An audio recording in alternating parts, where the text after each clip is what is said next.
What? It's not food. Oh, smell. Okay, vlog ko. Come here. Hi guys, it's Pat. and Agnes. And this is Pat and Agnes try to vlog again. So ngayon, we're gonna watch yung ginawa ni Pat na draft of our Mount Daraitan trip. Sorry, it took me a while to edit it. Ngayon ko lang siya naupuan. Ang sayo pala. Okay, game. Ito na. Ito na.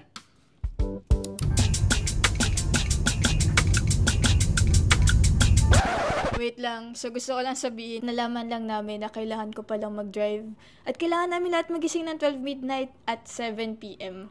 Mag-hike kami nang walang tulog. Diyos ko. So, kung paano kasi nangyari yon? Meron kasi akong tita at pinsan na gustong mag-hiking. Malaman-laman lang namin, a few days before we were supposed to go, wala pala sa amin sa family yung nag-book nung Masungi Geo Reserve namin. So, malamang paano kami pupunta, diba? Tapos, I took it upon myself to, halachi! So, nag-volunteer ako. Sabi ko, sige, hanap ako. First time ko siya gagawin. Tapos, naghanap ako ng mga travel and tours na nag-o-offer ng mga kahit biglaan. And then, I found this travel and tours place. Nung nakita ko sa TikTok, yung mga videos ng Mount Daraitan, parang masaya. Di sige, try natin. Okay, anyway, go back to the video. Huwag ka lang magkakamali ng Doing this. Video! Finally got here. What time is it? What time is it? I got travel from Manila to Ryan. Video.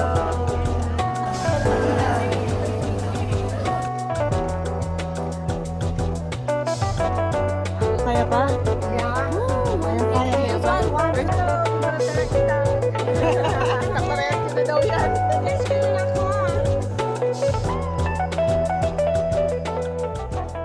Guys, grabe. 1 kilometer pa lang yun. Pero sobrang tarik, sobrang hirap. Halos wall climbing na siya kasi, di ba nakikita nyo naman sa video, kinailangan namin kumapit sa mga bato paakyat. Mahirap yung hike paakyat, kaya hindi na kami nakapag-video masyado. Kasi kailangan fully concentrated ka doon. Pero pagdating namin sa halfway point, maganda na siya. As in, kita mo na yung clouds, kita mo na yung fog. May view na agad. So, it doesn't feel like matagal ka lang nagha-hike. Pero actually, sa halfway point na to, kailangan namin mag-decide kung pupunta ba kami sa real summit ng Daraitan or dun sa Heart Peak.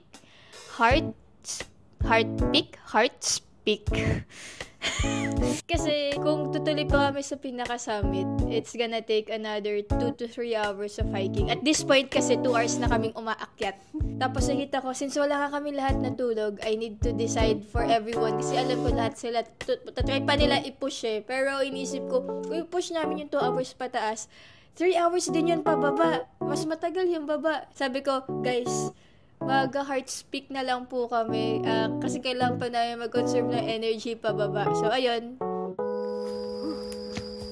Butterfly.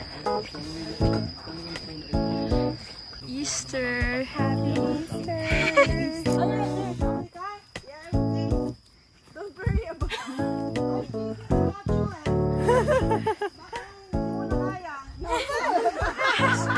Rescue. And also Agnes. At this point, nakakahiya kasing magpapos. As in, nakakahiyang huminto. Kasi yung mga tita ko, kinakaya nila eh. Mga late 50s na sila, pero kaya nila. So, ako ba? Ba't ka nag-reveal ng age? Ay, sorry! Bakit?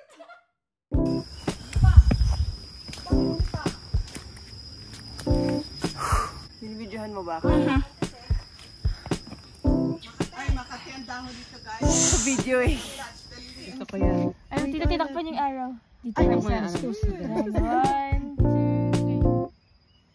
Yeah, that's it. Ano eh, naka-video yan eh. Sunlight. Sunlight. There we go.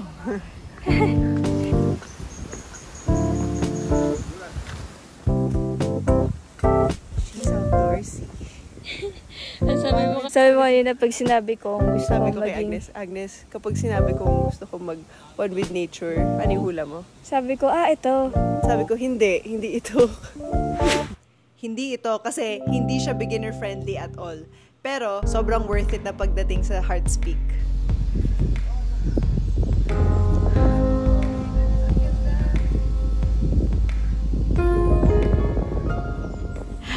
sobrang nakakapagod yun. Pero yung blessing kasi, kami lang yung group na nag-choose to go na Hearts Peak. Everybody else went to the summit. So, nasolo namin yung buong peaceful scenery na yun for like solid 30 minutes. Kami lang talaga yung nandun. This feels like we're in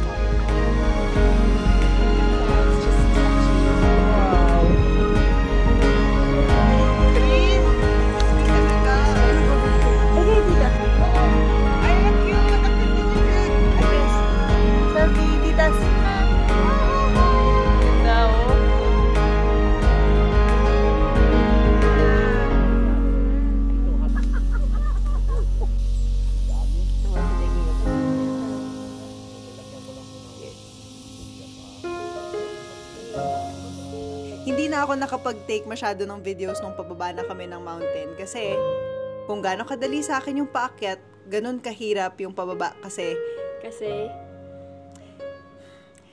maiksi yung legs ko.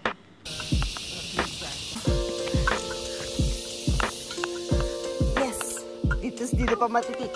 Dito pa matitiso din, no? Let's go! Walang mga tulog. May kambing. Let's go on with nature. We wanted this. Woke up at 12 midnight para mag-trekking. And ngayon it's already 10 o'clock. Nakababa na kami ng mountain na stood. We climbed that one. Ano siya makamataas. Ay, meron na. Ha? Sino may sabing athletic ako? Hindi. Mapagpanggap lang.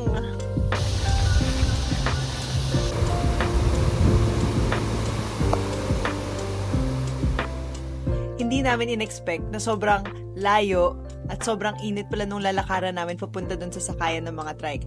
Pero, mas hindi namin in-expect na magiging highlight pala ng trip namin, yung trike ride na yon. Tita Mabel. Nakakatawa kasi apat kami sa loob, tapos yung kuya, medyo vroom vroom siya, no?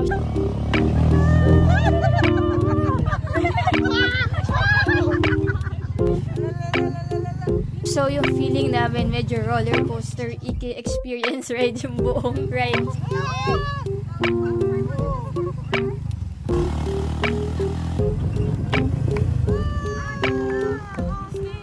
Iba talaga ang biglaan na tutuloy.